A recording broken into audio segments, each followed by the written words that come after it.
front foot elevated split squat with front rack kettlebell. All right, so to get set up for this, you're gonna need your yoga block and a kettlebell. We want to make sure that our feet are about hip width distance apart, and we don't need to have our legs so spread out that we are kind of really stretching out on this hip flexor in the back, okay? So I want your knee in the back underneath this hip. So you should look about this right here. The kettlebell is going to be on the opposite side of the foot that is elevated. The foot that is elevated is your working leg. You need to use about 80% of your effort and weight on the front leg, okay?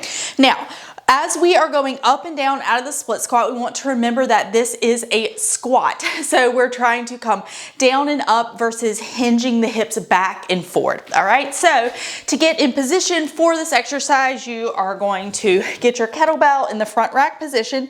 You're gonna have your whole foot on the yoga block. If your foot is longer than the yoga block, maybe put it on a stack of books. Ideally, we don't want the heels or the toes hanging off of the surface that you're using. Now, we want to make sure that both hip bones face forward. A lot of times I'll see people kind of let one hip come back, but we want both of the hip bones facing in the same direction.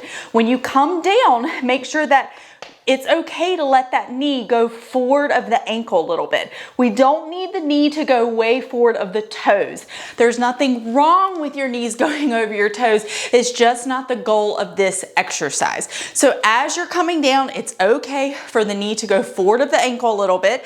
You just want to be mindful of both hips are going to stay facing forward. Now, when you come up out of the split squat, make sure that you feel your foot kind of spread out into that yoga block versus coming back and then trying to come up and transferring the load and effort onto the back leg. That's a mistake that I will see happen a lot of times.